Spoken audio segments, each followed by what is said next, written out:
ام سلیم بھی اپنے شوہر کے ساتھ کھانا کھا رہی ہیں، اور کھانا کھانے کے بعد ام سلیم نے میک اپ کیا، خوشبو لگائی۔ عورت خوشبو لگا سکتی ہے لیکن گھر کے اندر، گھر کے باہر تو وہ ڈابر آنولا کا تیل بھی لگا کر نہیں نکل سکتی ہے۔ گھر کے باہر اگر جاتی ہے تو میک اپ تو بہت دور کی بات، خوشبو اور پرفیوم تو بہت دور کی بات، خوشبودار کوئی چیز بھی استعمال نہیں کر سکتی ہے۔ اگر کسی تیل میں سینٹ آتا ہے، خوشبو آتی ہے، تو وہ تیل بھی لگا کر گھر سے باہر نہیں نکل سکتی ہے۔ کوئی بجنے والی چیز بھی پہن کر گھر سے باہر نہیں نکل سکتی ہے۔ چوڑیاں جو کھنکھناتی ہیں اور چلیں تو آواز کریں، وہ گھر سے باہر نکلتے وقت چوڑیاں بھی نہیں پہن سکتی ہے۔ پائل جو چلتے وقت پائلوں کی چھنکار اور اس کی آواز اور اس میں لگے ہوئے گھنگروؤں کی آواز اگر آتی ہے تو وہ ایسی پازیب اور ایسی پائل اور ایسے گھنگرو بھی نہیں پہن سکتی ہے۔ یاد رکھیے میری بہنوں، میری ماؤں، میری بیٹیوں، سوچئے گا ضرور اور غور کیجئے گا کہ لپسٹک، کریم، پاؤڈر تو بہت دور کی بات ہے، گھر سے نکلنا ہے تو خوشبودار تیل لگا کر بھی نہیں نکل سکتی ہے۔ چوڑیاں جو کھنکھناتی ہیں، کھن کی آواز، یا چلتے وقت چوڑیوں کی آواز آئے، چلتے وقت ہاتھ ہلے اور چوڑیاں بولیں، تو ان چوڑیوں کو پہن کر بھی نہیں جانا ہے۔ پائل اگر اس میں آواز ہے تو وہ بھی پہن کر نہیں جا سکتی ہیں۔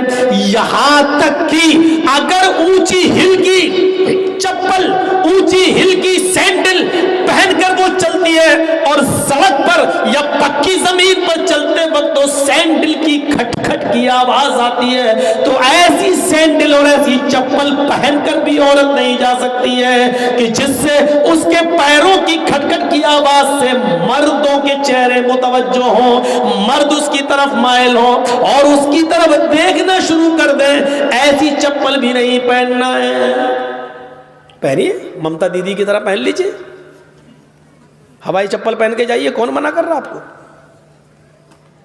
شان میں گستاخی ہو گئی مولانا صاحب، اب ہمارے بوتے نہ آگے 150 روپے کی چپل پہنیں گے، اب تم 300 کی 500 کی ہل والی چپل پہنو گی، ہل والی چپل پہن کے جاؤ گی، بولے گی کھٹ کھٹ، ادھر نوجوانوں کے دل بولیں گے دھاک دھاک۔ یہ صورتحال ہو رہی ہے آج کل، تمہاری چپلوں کی ادھر سے آواز، ادھر لڑکوں کے دل۔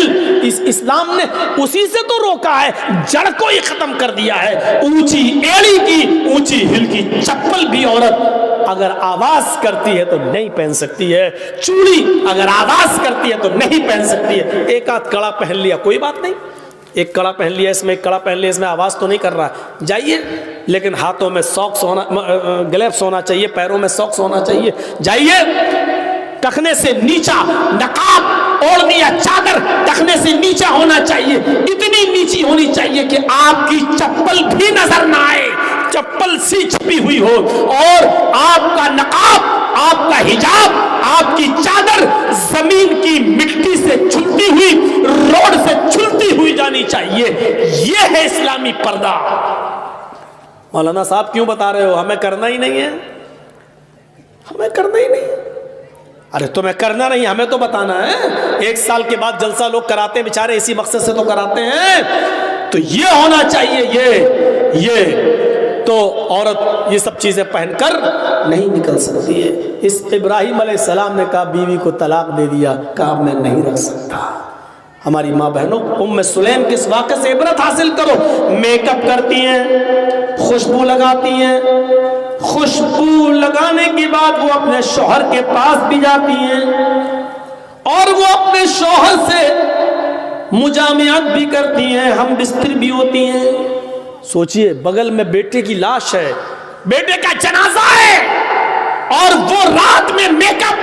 تصور کریں ہماری بہنیں اور ہماری قوم کی بیٹیاں، کیا گھر میں آپ کے بیٹے کا انتقال ہو جائے، کیا ایسی صورت میں اپنے شوہر کو اتنا خوش رکھ سکتی ہیں؟ ہم بستری کے بعد جب دونوں فارغ ہوئے، شوہر نے جلدی سے غسل کر لیا، رات میں پیار بھری باتیں ہوتی رہی، بات بچے کی نکل آئی۔ بیوی نے بڑے پیار سے کہا، ام سلیم نے، آج مجھے ایک سوال میرے ذہن میں کھٹک رہا ہے جو دور نہیں ہو رہا ہے، بڑی میں پس و پیش میں شچ و پنج میں پھنسی ہوئی ہوں کہ کیا ہونا چاہیے۔ ابو طلحہ نے کہا کیا بات ہے بتاؤ؟ کہا کہ میری ایک سہیلی نے کچھ مہینے پہلے ایک امانت میرے پاس رکھی تھی جو بہت قیمتی امانت تھی، اور یہ کہا تھا کہ میں کہیں دور جا رہی ہوں، 2-4-6 مہینے کے بعد جب میں واپس آ جاؤں تو میری امانت واپس کر دیجئے۔